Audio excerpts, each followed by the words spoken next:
Assalamualaikum, halo saya Vida dari Vida Bacain Buku. Kali ini saya akan bacakan salah satu buku dari Napoleon Hill, yaitu 12 Aturan Napoleon Hill. Buku ini adalah karya awal sang legenda kesuksesan dan beliau adalah penulis Think and Grow Rich yang telah terjual lebih dari 60 juta eksemplar pada saat buku ini diterbitkan. Buku yang ada di tangan saya adalah terbitan tahun 2009 dan sekarang sudah tahun 2024 dan buku ini masih diterbitkan lagi barunya dan dijual di toko buku di Indonesia. Saat ini kita sudah baca bukunya sampai bab 7. Maaf, kita akan masuk bab 7 yaitu lingkungan dan kebiasaan. Mari kita mulai. Bismillahirrahmanirrahim. Pelajaran kali ini membawa kita ke tingkat selanjutnya dari prinsip psikologi yang akan kita jabarkan sebagai berikut. Lingkungan.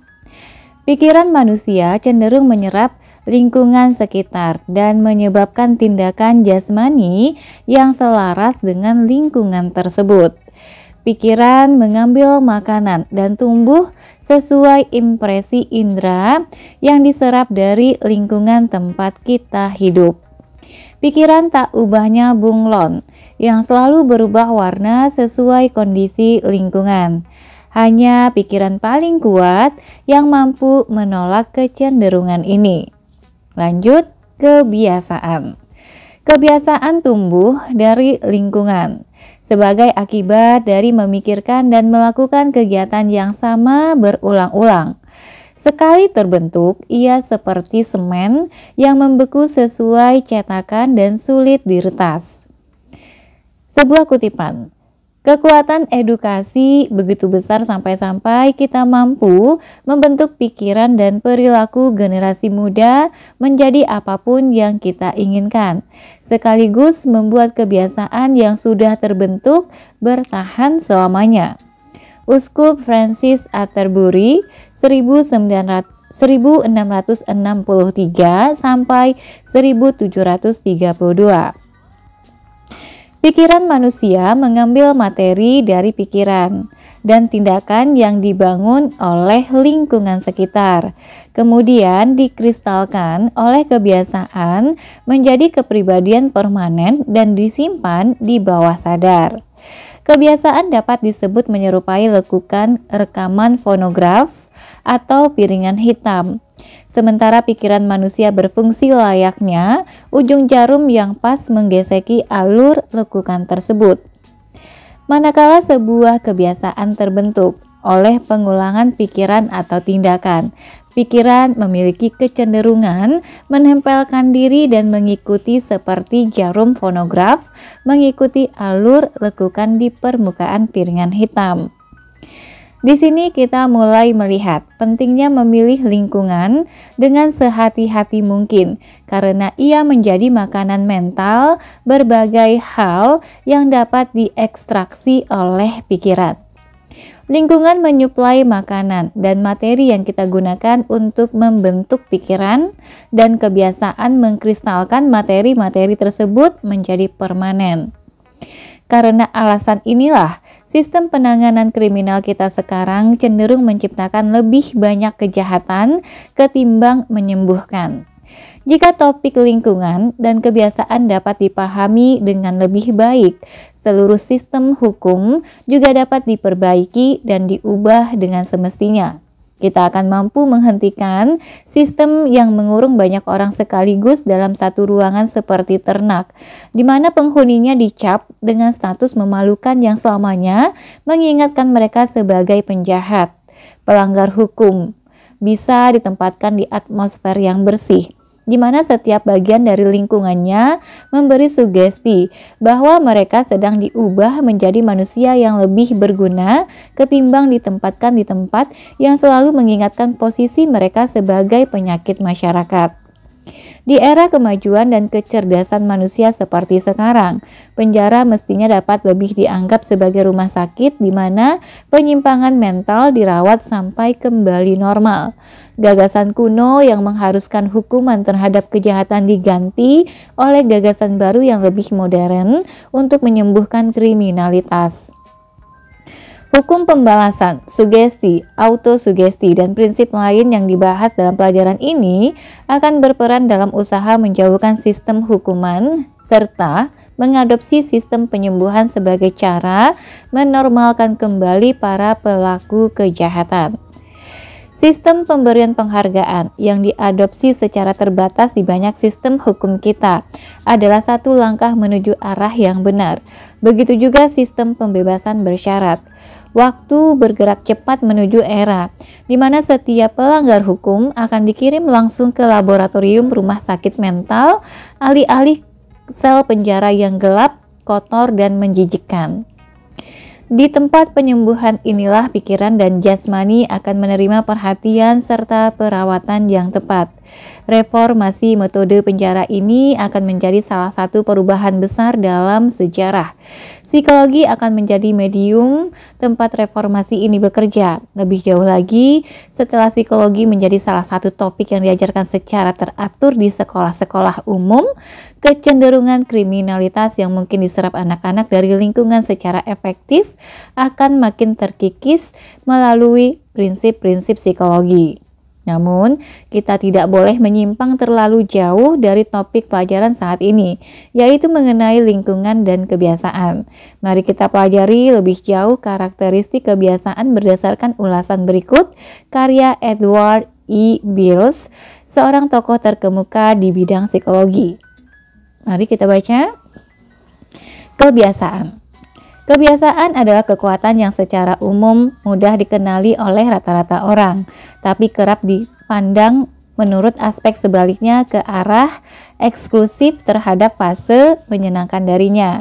Telah banyak dikatakan bahwa manusia adalah makhluk berkebiasaan dan bahwa kebiasaan ibarat seutas kabel yang kita jalin benangnya sedemikian rupa setiap hari dan makin lama jadi begitu kuat sampai tak bisa lagi diretas. Masalahnya, kutipan itu hanya menekankan pertanyaan di mana dalam konteks ini manusia tak lebih dari budak kebiasaan, menjadi korban dari ikatan yang membatasi. Ada sisi lain dari pertanyaan tersebut yang akan dipertimbangkan dalam pembahasan ini. Kalau benar bahwa kebiasaan menjadi tiran yang kejam, menindas dan memaksa di luar kehendak, keinginan, serta kecenderungan manusia, dan ini benar-benar terjadi di banyak kasus. Pertanyaan yang muncul kemudian adalah, apakah kekuatan dasar ini? Pertanyaan yang muncul kemudian adalah, apakah kekuatan dahsyat ini tidak bisa dimanfaatkan serta dikendalikan untuk kepentingan manusia, seperti pada kekuatan alam lain? Jika ini bisa dilakukan, umat manusia akan mampu menguasai dan mendayagunakan kebiasaan ketimbang dibudaki sampai tak mampu bertindak apapun selain patuh kendati mengeluh. Psikologi modern juga telah menegaskan bahwa kebiasaan sungguh bisa dikuasai, dimanfaatkan, dan didayagunakan ketimbang dibiarkan mendominasi karakter serta tindakan seseorang. Ribuan orang sukses telah menerapkan pengetahuan baru ini dan membalikan kekuatan kebiasaan ke berbagai penyaluran baru, memaksa kebiasaan untuk menjalankan mekanisme tindakan ketimbang terbuang sia-sia, meluruhkan struktur yang telah dibangun dengan susah payah atau bahkan menghancurkan kesuburan bentangan mental. Kebiasaan adalah tambalan mental yang menjadi jalur bagi semua tindakan kita berjalan mondar-mandir sampai titik tertentu. Setiap kali dilalui, jalur itu semakin dalam dan lebar. Jika Anda hendak melewati lapangan atau menembus hutan, misalnya, Anda pasti tahu seberapa alami bagi Anda untuk memilih jalan yang sudah ada ketimbang yang jarang dilewati. Mekanisme tindakan mental seperti ini. Mekanisme tindakan mental persis seperti ini, bergerak sepanjang jalur yang paling bebas hambatan dan paling sering dilewati. Kebiasaan tercipta oleh pengulangan dan terbentuk sesuai hukum alam. Ia dapat terlihat dan diamati di semua benda bergerak atau bahkan di benda diam. Contoh, Benda diam adalah selembar kertas. Sekali kertas itu dilipat dengan cara tertentu, akan selalu terlipat sepanjang jalur yang sama. Para pengguna mesin jahit atau mekanisme mesin lainnya tahu bahwa begitu sebuah mesin atau instrumen dijalankan dengan cara tertentu, ia akan cenderung bekerja seperti itu selamanya.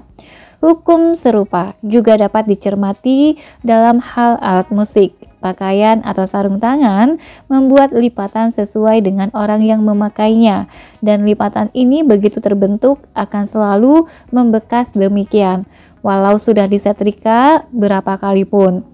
Sungai serta aliran air bergerak dengan memotong permukaan tanah, membentuk jalur tertentu dan setelahnya akan mengalir sesuai kebiasaan itu. Hukum ini berlaku dimanapun. Ilustrasi-ilustrasi itu akan membantu Anda merumuskan gagasan tentang sifat alami kebiasaan dan membantu pembentukan jalur atau lipatan-lipatan mental baru. Harap selalu ingat bahwa cara terbaik, barangkali satu-satunya cara untuk menyingkirkan kebiasaan lama adalah dengan membentuk kebiasaan baru yang meniadakan serta mengganti kebiasaan lama.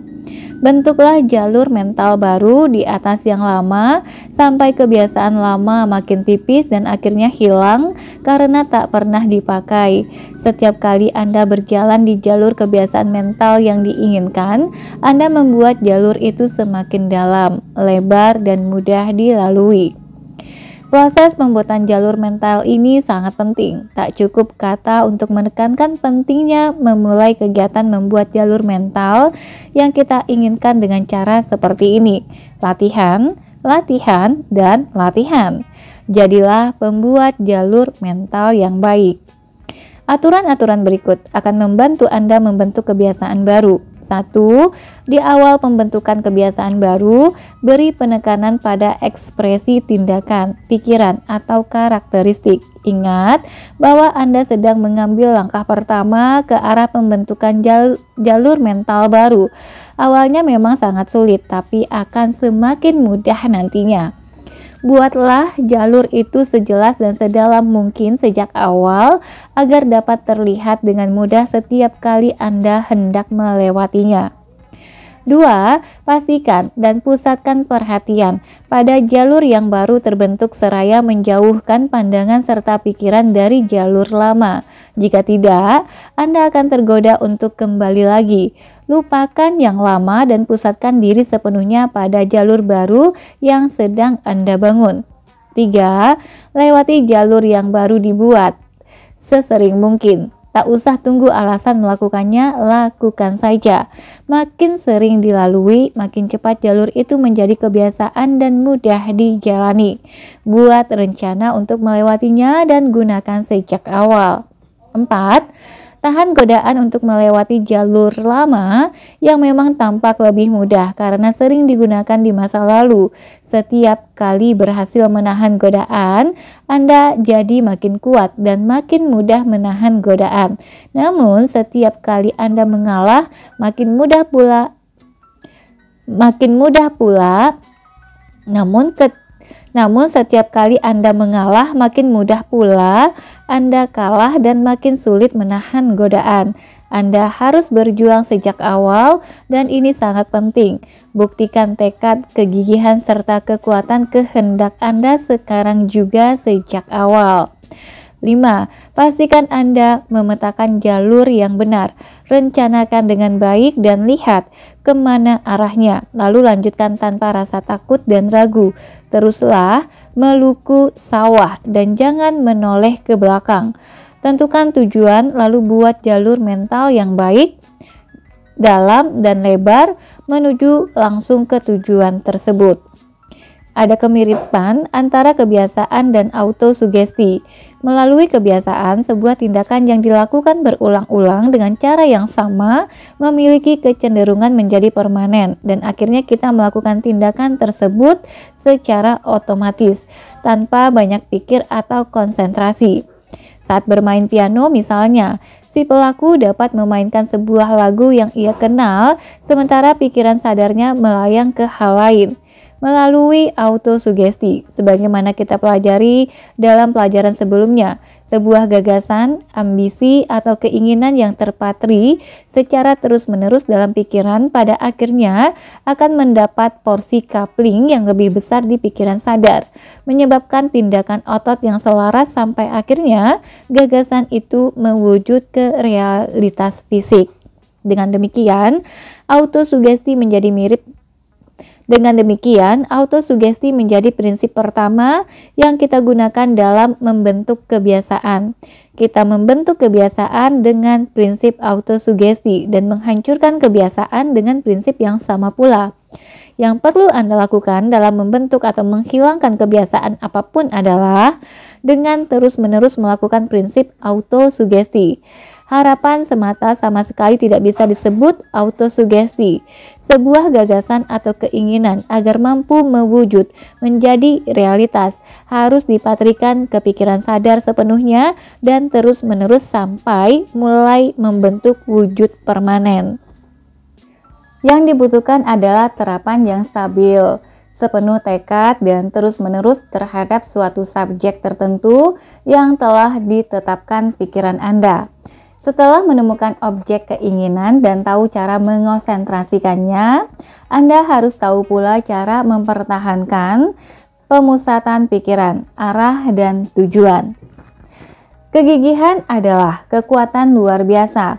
Banyak orang yang brilian, cerdas, dan kaya raya di dunia ini, tapi gagal meraih cita-cita karena tidak memiliki kegigihan.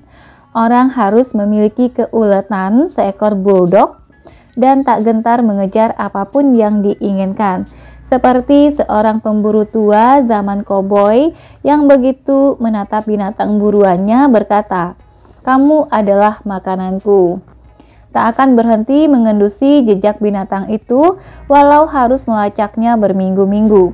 Orang seperti ini kelak akan memiliki kualitas kegigihan yang ditakuti oleh kucing hutan buruan Davy Crockett, yang ketika terpojok akhirnya berseru, "Jangan tembak tuan, biar saya keluar sendiri." Anda pasti tahu karakteristik kegigihan yang terdapat di beberapa tokoh terkemuka yang membara begitu kuatnya bagai kekuatan alam saat bertemu muka. Apalagi jika sampai berseteru dan menjadi objek kebulatan tekad mereka. Tepat kiranya jika kita menyebut hal ini sebagai kehendak. Tapi kegigihanlah yang mempertahankan kehendak itu pada sesuatu, seperti seorang pekerja menahan alat pahatnya ke sebuah objek saat membuat patung. Tak lekang mempertahankan tekanan pahat sampai hasil yang diinginkan tercapai. Tak peduli seberapa kuat kehendak seseorang, jika ia belum mempelajari seni menerapkan kehendak itu dengan gigih, hasil terbaik tak akan bisa dicapai. Orang harus belajar menerapkan kegigihan yang kuat dan tak tergoyahkan pada objek keinginan agar kehendak dapat bertahan kokoh terhadap objek tujuan sampai terbentuk sesuai keinginan. Tak hanya untuk hari ini dan esok, tapi setiap hari sampai titik darah penghabisan. Sir Thomas Fowell Buxton pernah berkata, "Makin lama aku hidup, makin yakin aku bahwa perbedaan besar antara manusia, antara yang lemah dan yang kuat, yang agung dan yang tak berarti, adalah energi kebulatan tekad yang tak terkalahkan. Sebuah tujuan yang begitu ditetapkan hanya akan berakhir dengan kematian atau kemenangan. Kualitas ini mampu melakukan segalanya di dunia ini. Tak ada bakat, situasi, atau peluang apapun yang mampu membuat seseorang pantas disebut manusia tanpa hal ini." Donald G. Mitchell berkata, "Resolusi atau ketetapan hati adalah hal yang membuat manusia mewujud. Tapi ketetapan hati ini tidak sembarangan, bukan sekadar mau, bertekad, atau merasa bertujuan. Ia harus kuat dan tak kenal lelah, tak lekang meretas segala kesulitan dan bahaya. layaknya seorang bocah saat menembus belantara salju di musim dingin, membuat mata dan pikiran membara dengan degup kebanggaan meraih apa yang tak mungkin dicapai. Kehendak menjadikan seseorang raksasa. Kemudian, lanjut, Disraeli berkata, melalui meditasi yang lama, kurai keyakinan bahwa manusia harus menuntaskan tujuan dan bahwa tak ada yang mampu menahan kehendak, bahkan dengan taruhan eksistensi sekalipun pada saat kehendak itu tercapai. Kemudian, Sir John Simpson berkata, keinginan sepenuh gairah dan kehendak yang tak kenal lelah mampu melakukan hal-hal yang tidak mungkin atau apapun yang tampaknya demikian di mata mereka yang dingin dan lemah. John Foster menambahkan kesaksian ini dengan mengatakan, sungguh indah mendapati betapa segala kemalangan dalam kehidupan sepertinya tunduk pada semangat yang lebih kuat dari mereka dan enggan menciptakan situasi buruk saat mengenali semangat ketegasan serta kebulatan tekad seseorang. Sangat menarik mendapati bagaimana segala kesulitan itu menyingkir, memberi jalan, menciptakan ruang dan kebebasan. Abraham Lincoln pernah berkomentar tentang Jenderal Grant. Yang hebat dari beliau adalah ketenangan sikap dari keuletan menggapai tujuan. Ia tak mudah heboh dan punya kegigihan seekor bulldog. Begitu ia menancapkan gigi pada sesuatu, tak ada yang bisa menggoyahkannya. Anda mungkin keberatan menerima bahwa semua kutipan itu lebih terkait dengan kehendak daripada kegigihan. Namun jika direnungi sejenak, akan tampak bahwa sesungguhnya itu lebih berkenaan dengan kehendak yang gigih, dan bahwa kehendak tanpa kegigihan tak akan mampu menuntaskan segala yang diklaim itu. Kehendak tak ubahnya sebuah pahat nan keras, tapi kegigihan merupakan mekanisme yang menahan agar kehendak tetap berada di tempatnya. Dengan kuat menekan membentuk objek yang akan dibentuk, menjaga agar posisinya tidak tergelincir atau terkadang melonggarkan tekanan jika perlu. Anda tak mungkin mengkaji kutipan tokoh-tokoh besar itu tanpa terdorong mengencangkan bibir menegaskan rahang, tanda-tanda wajah yang menunjukkan kegigihan dan kehendak seekor anjing. Jika kegigihan Anda kurang, mulailah melatih diri dengan kebiasaan ke arah itu.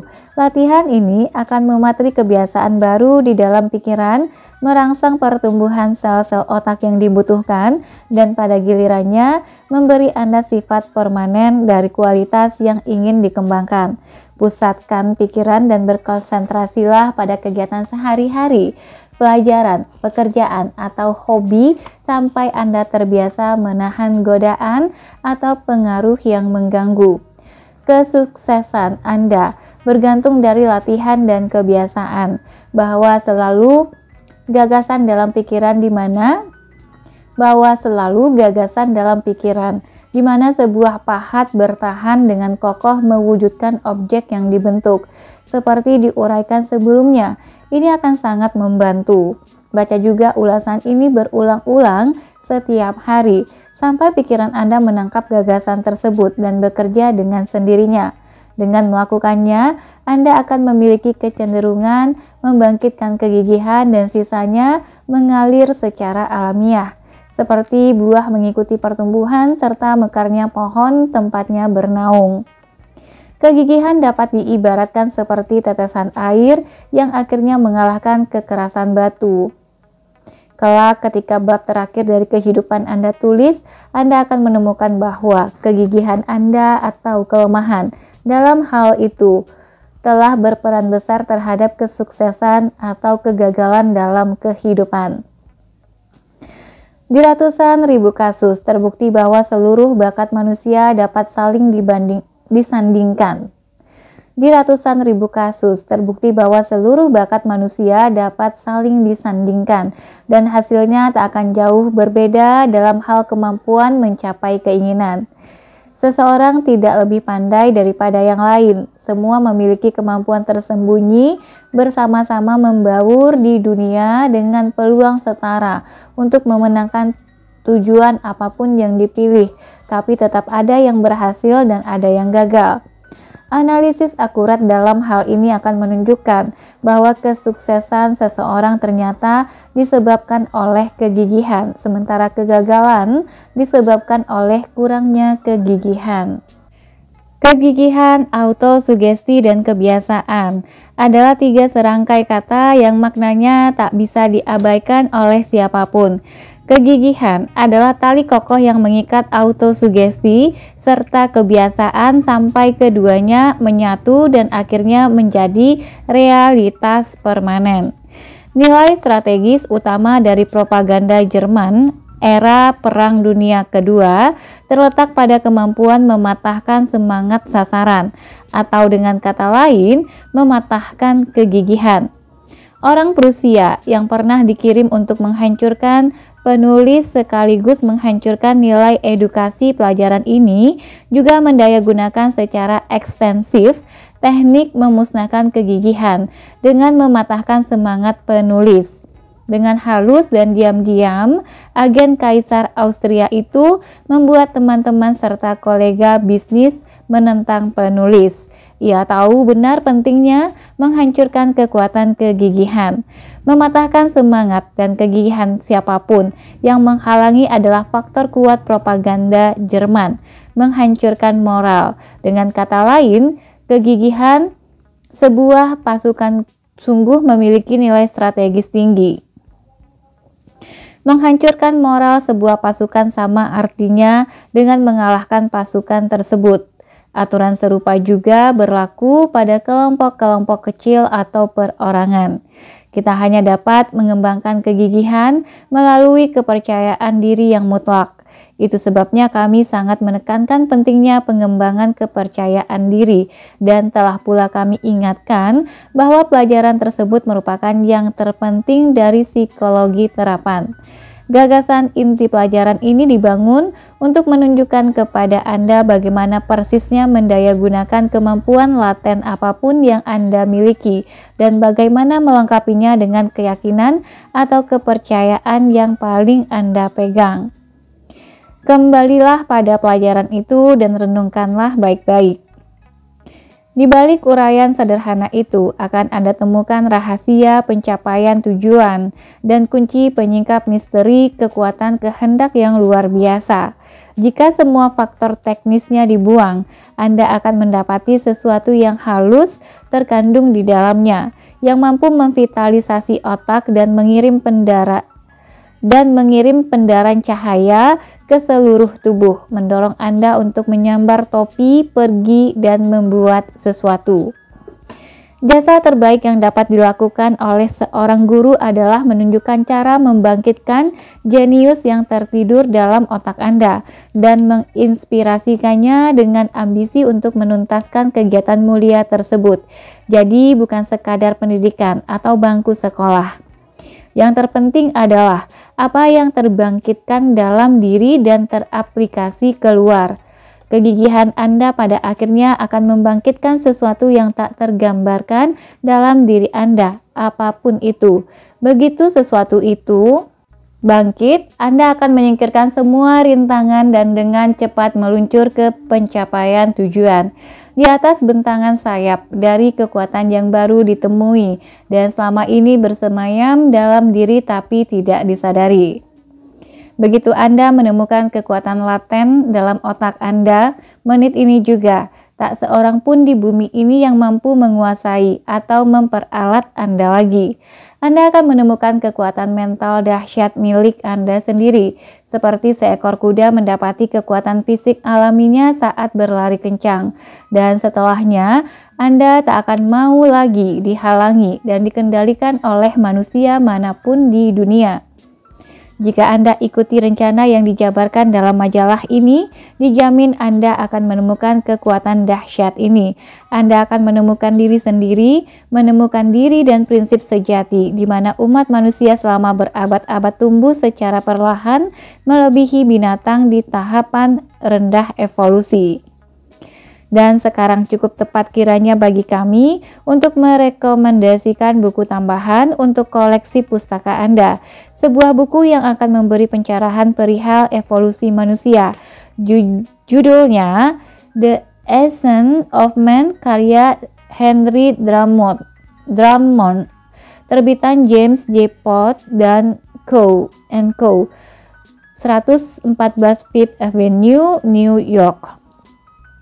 Dapatkan buku ini di perpustakaan atau beli di toko-toko buku terdekat. Membaca dan mengasimilasi buku ini sama artinya dengan meraih pendidikan liberal tentang psikologi.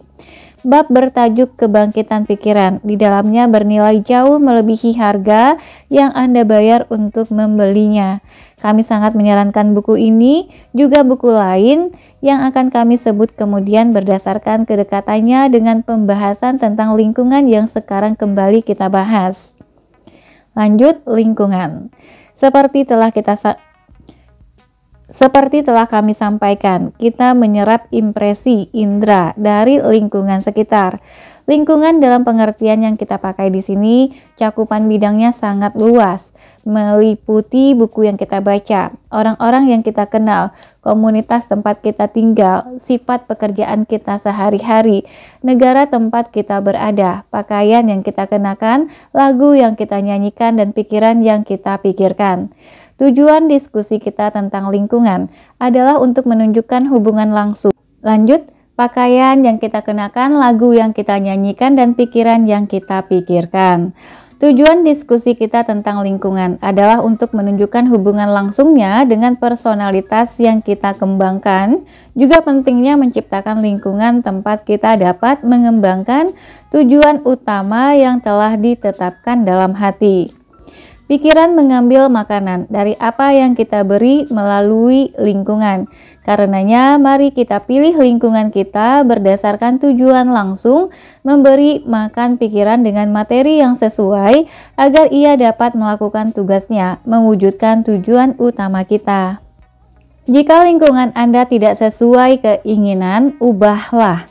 Langkah pertama yang harus diambil adalah menciptakan dalam pikiran Anda gambaran persis dari lingkungan yang Anda yakin kondusif untuk melakukan yang terbaik.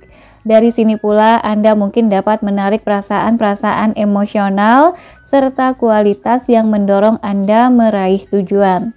Langkah pertama yang harus dilakukan di setiap tindakan pencapaian sesuatu adalah penciptaan di dalam pikiran. Sebuah gambaran persis dari apa yang hendak diwujudkan menjadi realitas.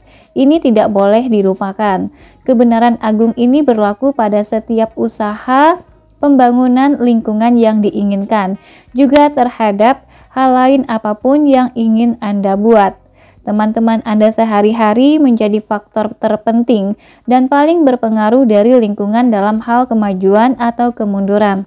Akan lebih bermanfaat jika Anda memilih teman dari mereka yang memang bersimpati terhadap tujuan dan gagasan Anda, yang sikap mentalnya memberi inspirasi ke arah antusiasme, tekad, serta ambisi. Jika seandainya dalam daftar kawan-kawan itu ada orang yang selalu berpandangan negatif terhadap kehidupan, orang yang selalu mengeluh dan merengek, yang selalu bicara soal kegagalan dan kekurangan manusia, coret dia dari daftar secepat mungkin. Setiap perkataan yang terdengar oleh Anda, setiap pemandangan yang sampai ke mata Anda, dan setiap impresi indah yang diterima dengan cara apapun akan memengaruhi pikiran Anda sepasti matahari terbit di ufuk timur dan tenggelam di ufuk barat. Berdasarkan kebenaran ini, tidakkah Anda lihat betapa pentingnya mengendalikan sedapat mungkin seluruh impresi indera yang sampai ke pikiran Anda? Tidakkah Anda lihat pentingnya mengendalikan semaksimal mungkin lingkungan tempat Anda tinggal? Tidakkah Anda lihat pentingnya membaca buku-buku yang berkaitan langsung dengan tujuan utama Anda? Tidakkah Anda lihat pentingnya berbicara dengan orang-orang yang bersimpati pada Anda dan tujuan-tujuan Anda? Orang-orang yang akan mendorong Anda untuk berusaha lebih keras? Melalui prinsip sugesti, setiap kata yang Anda dengar dan setiap pemandangan yang diterima oleh mata akan memengaruhi tindakan Anda, baik sadar maupun tidak. Anda menyerap, mengasimilasi, dan membuat sebagian diri menjadi gagasan, pikiran, serta tindakan dari orang-orang yang Anda jadikan teman. Bila Anda selalu dekat dengan orang yang berpikiran jahat, kelak pikiran Anda juga akan menyesuaikan diri ke arah itu. Inilah alasan utama kenapa kita harus menjauhi teman yang buruk. Fakta bahwa pertemanan atau kedekatan dengan orang-orang bereputasi buruk juga akan menjatuhkan reputasi Anda di mata orang lain. Kiranya cukup menjadi alasan bagi Anda untuk menjauhi orang-orang seperti itu. Namun alasan yang lebih penting adalah fakta bahwa Anda menyerap gagasan kawan-kawan Anda dan menjadikan gagasan tersebut bagian dari diri Anda sendiri. Melalui prinsip sugesti, setiap kata yang Anda dengar dan setiap pemandangan yang diterima oleh mata akan memengaruhi tindakan Anda, baik sadar maupun tidak. Anda menyerap, mengasimilasi, dan membuat sebagian diri menjadi gagasan, pikiran, serta tindakan dari orang-orang yang Anda jadikan teman. Bila Anda selalu dekat dengan orang yang berpikiran jahat, kelak pikiran Anda juga akan menyesuaikan diri ke arah itu. Inilah alasan utama kenapa kita harus menjauhi teman yang buruk. Fakta bahwa pertemanan adalah kedekatan dengan orang-orang bereputasi buruk juga akan menjatuhkan reputasi Anda di mata orang lain. Kiranya cukup menjadi alasan bagi Anda untuk menjauhi orang-orang seperti itu. Namun alasan yang lebih penting lagi adalah fakta bahwa Anda menyerap gagasan kawan-kawan Anda dan menjadikan gagasan tersebut bagian dari diri Anda sendiri. Kita hidup di lingkungan zaman yang kita sebut sebagai peradaban abad ke-20. Para ilmuwan terkemuka dunia setuju bahwa melalui proses evolusi, alam telah jutaan tahun menciptakan lingkungan beradab yang kita huni sekarang. Sebagaimana terwakili oleh perkembangan intelektual dan fisik manusia saat ini. Kita hanya tinggal melihat dan merenungkan perlakuan alam dalam proses evolusi selama ribuan tahun. Perihal dahsyatnya pengaruh lingkungan. Seorang bayi yang terlahir liar bila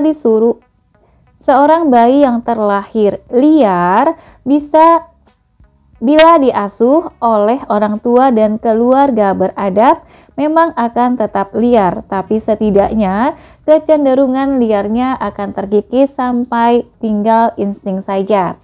Setelah menyerap lingkungan beradab selama satu generasi. Di pihak lain, peradaban manusia cenderung naik turun karena pengaruh lingkungan. Dalam situasi perang misalnya, orang-orang yang tadinya gemetar membayangkan harus membunuh manusia lain berubah menjadi antusias dan bahkan menikmati tindakan tersebut. Hanya butuh beberapa bulan menyiapkan lingkungan perang untuk membalik evolusi seseorang menjadi seperti bangsa Indian saat kita mengambil alih Amerika Utara. Pakaian yang Anda kenakan dapat memengaruhi, karenanya pakaian juga menjadi bagian dari lingkungan Anda. Pakaian yang kotor atau lusuh akan membuat depresi dan menurunkan kepercayaan diri, sementara pakaian yang bersih, sederhana, dan rapi akan memberikan keberanian yang membuat Anda mempercepat langkah kala berjalan.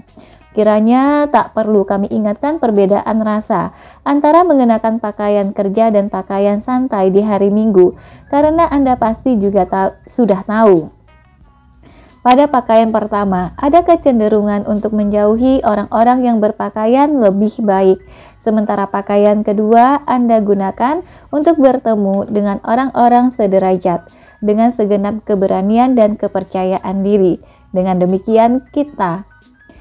demikian, tidak hanya kita dinilai oleh orang lain lewat pakaian saat pertama kali bertemu, tapi kita menilai diri sendiri dengan cara yang sama. Kita juga merasa tidak nyaman dan depresi jika pakaian dalam kotor.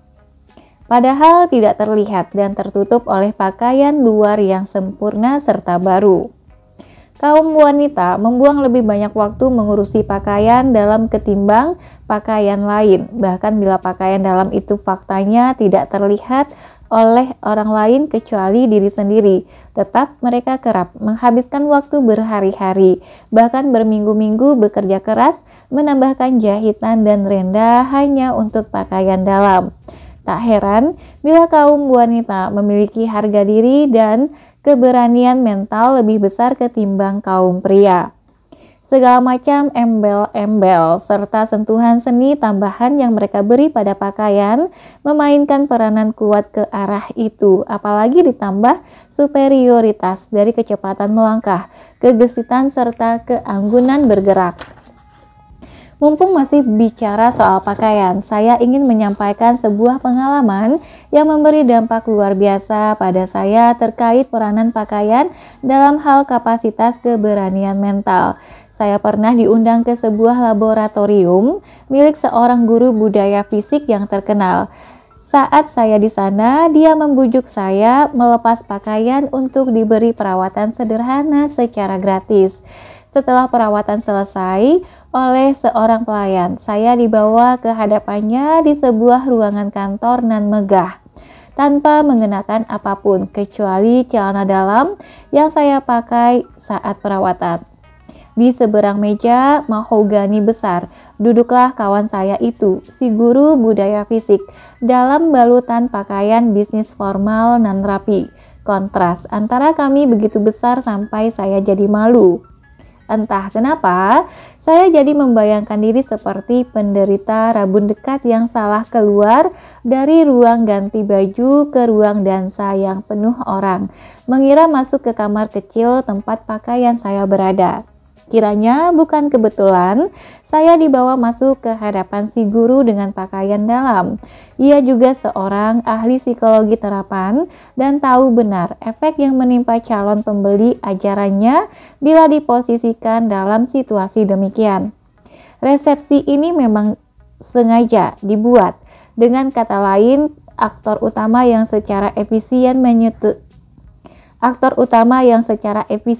menyutradarai drama kecil ini tak lain adalah orang yang berada di seberang meja besar itu dalam pakaian lengkap. Dalam situasi begini, ia menggiring saya membeli pakaian. Membeli perangkat ajarannya. Setelah kembali mengenakan pakaian lengkap di kantor sendiri, saya menganalisis kunjungan itu. Tampak di mata saya bahwa proses penjualan jadi begitu mudah di bawah situasi yang sengaja disiapkan dengan cerdas oleh sang guru. Pakaian bagus memengaruhi kita dengan dua cara. Pertama, memberi keberanian dan kepercayaan diri yang lebih.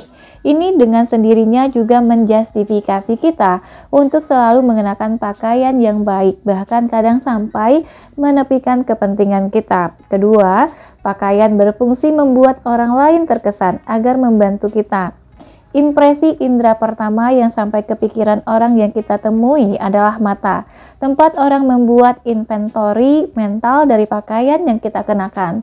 Dengan cara ini, seseorang kerap membentuk opini yang baik, buruk, atau tak peduli tentang kita, jauh sebelum kita membuka mulut.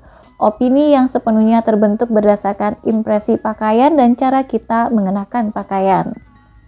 Uang yang diinvestasikan pada pakaian yang baik bukanlah suatu kemewahan, tapi investasi bisnis bijaksana yang akan membuahkan dividen terbaik.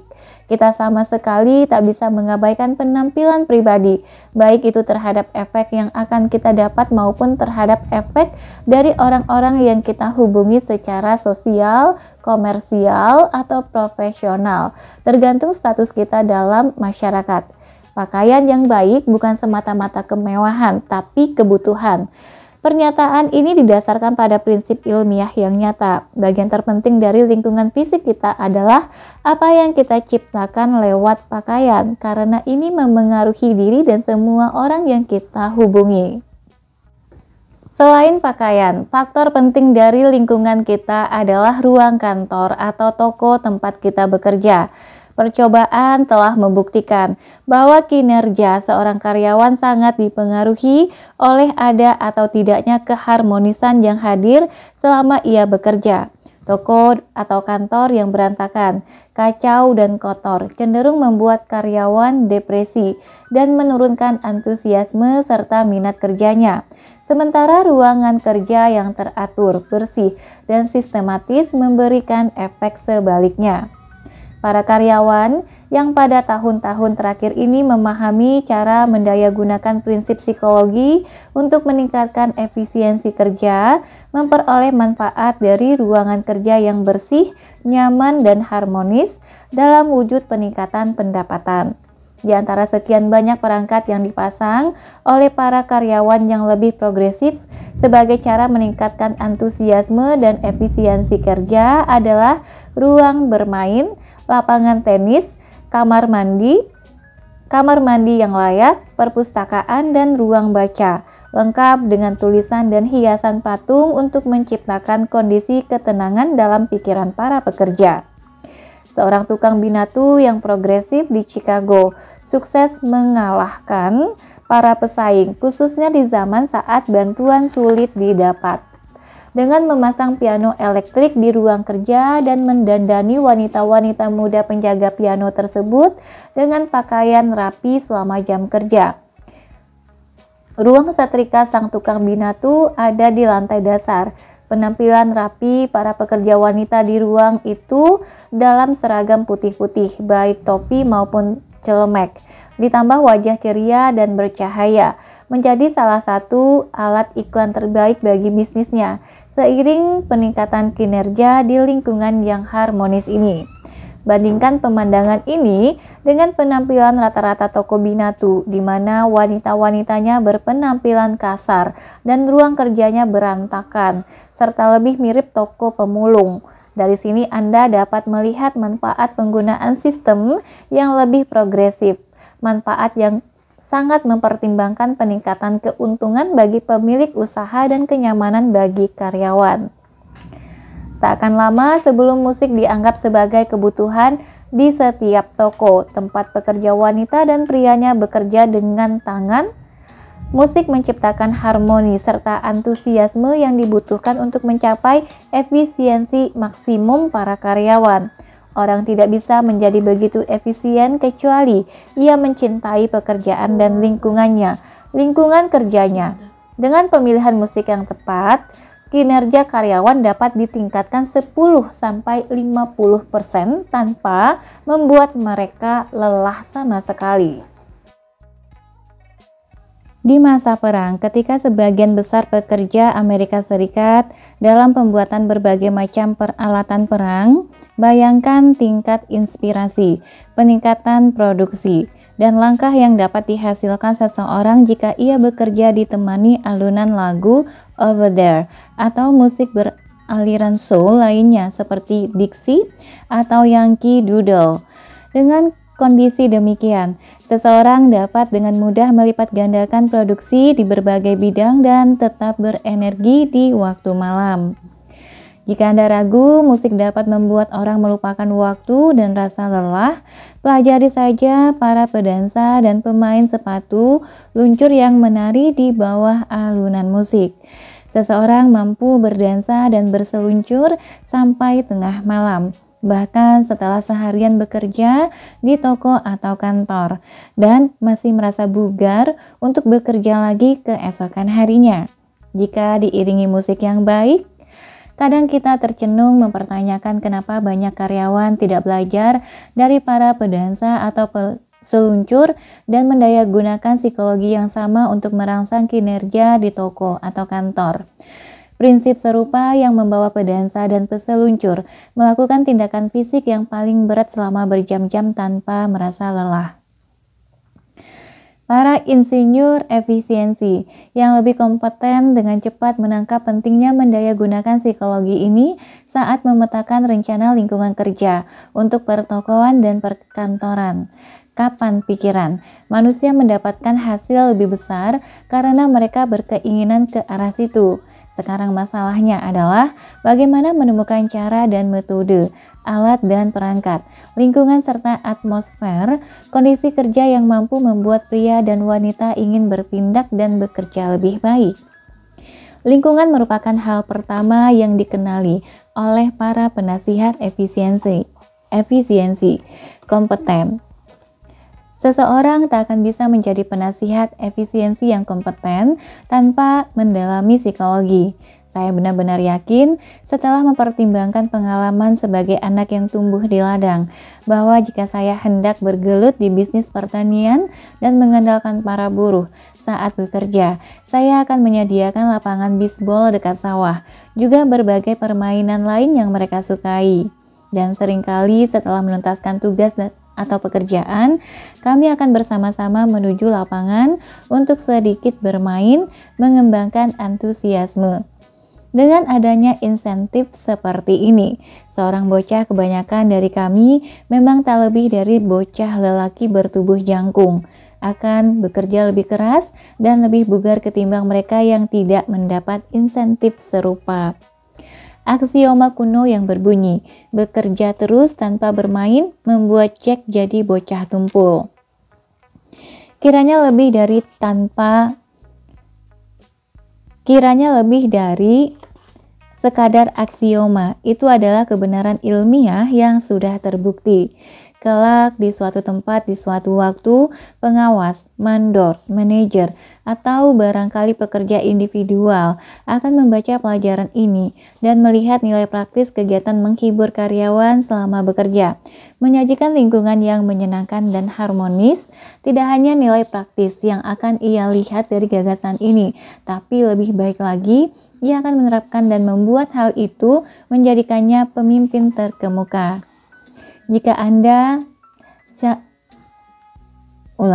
siapa tahu Andalah orang itu. Jika Anda dengan setia menerapkan semua saran yang ada dalam pelajaran pengembangan kepercayaan diri, berarti Anda tengah berjalan menuju kepemimpinan. Yang Anda butuhkan sekarang adalah gagasan besar untuk menuntaskan perjalanan tersebut. Mungkin di halaman-halaman buku inilah gagasan tersebut akan ditemui. Sebuah ide atau gagasan besar adalah satu-satunya yang dibutuhkan atau dapat dimanfaatkan dalam kehidupan seseorang. Begitu banyak orang mengarungi kehidupan dengan bermacam ide, tapi tak ada yang benar-benar besar. Saat Anda menemukan ide besar Anda sendiri, hampir pasti Anda akan mendapatkannya dalam wujud layanan konstruktif bernilai positif bagi sesama manusia. Mungkin berupa gagasan menurunkan biaya kebutuhan hidup pelanggan, atau gagasan untuk membantu menemukan kekuatan dahsyat pikiran dan cara mendayagunakannya, atau barangkali berupa gagasan cara menjadi lebih ceria dan lebih bahagia saat bekerja dengan menciptakan rencana tertentu untuk meningkatkan lingkungan kerja. Jika hasil tidak tercakup dalam hal-hal ini, Anda boleh yakin ide itu bukan ide besar. Di dunia industri dan perdagangan, ada kegelisahan umum yang menyerang kalangan remaja. Boleh jadi masalah terbesar manusia saat ini adalah cara mengatasi kegelisahan tersebut.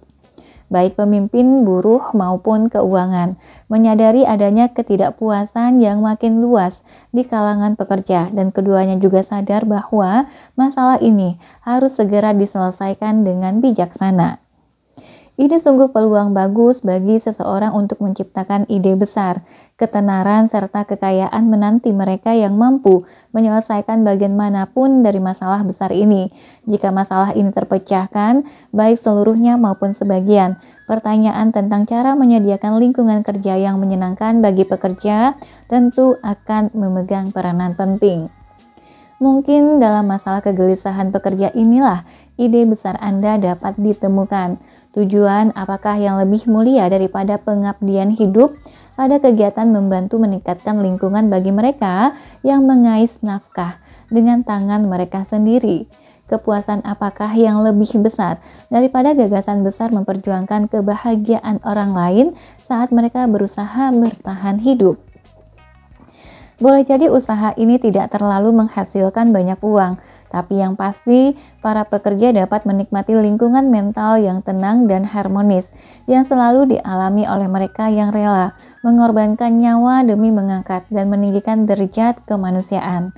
Di pihak lain, ini juga membawa kita ke saat yang tepat untuk membahas tahap terakhir dari faktor lingkungan, yaitu lingkungan mental. Sampai titik ini, kita telah membahas murni sisi fisik dari lingkungan seperti pakaian yang kita kenakan, peralatan kerja, ruangan kerja, orang-orang yang kita kenal, dan sebagainya. Antara sisi mental dan fisik dari lingkungan tersebut, sisi mental memiliki nilai kepentingan yang lebih besar.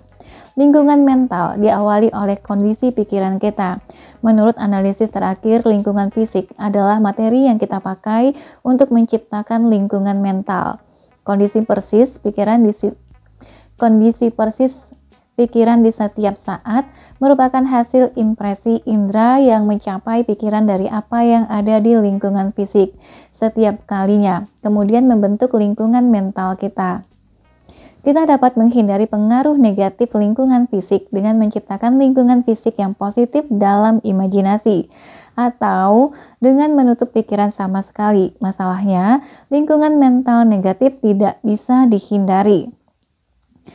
Hal itu harus dibangun ulang dari lingkungan mental kita, menciptakan setiap impuls yang mengarah ke tindakan jasmani. Karenanya, jika tindakan otot atau jasmani dapat diarahkan dengan bijak, hal itu harus bersumber dari lingkungan mental yang baik. Itu sebabnya kita mengklaim bahwa antara lingkungan mental dan fisik, yang pertama memiliki tingkat kepentingan yang lebih besar. Ringkasan, dari pelajaran ini kita belajar bagaimana lingkungan dan kebiasaan memainkan peranan dalam kesuksesan atau kegagalan seseorang. Kita belajar bahwa ada dua tahapan lingkungan, yaitu mental dan fisik, dan bahwa lingkungan mental tercipta dari lingkungan fisik. Karena itu, kita belajar pula tentang pentingnya mengendalikan lingkungan fisik semaksimal mungkin, karena hal itu menjadi materi dasar bagi kita untuk membangun lingkungan mental. Kita belajar cara menciptakan dan menghilangkan kebiasaan melalui kegigihan dan autosugesti. Kita belajar bahwa autosugesti dan konsentrasi memainkan peranan penting dalam membuat kebiasaan apapun. Kita belajar bahwa kecenderungan pikiran manusia adalah menyerap lingkungan sekitar dan membuat pola dari hal tersebut menjadi impuls yang mengarahkan tindakan otot serta jasmani.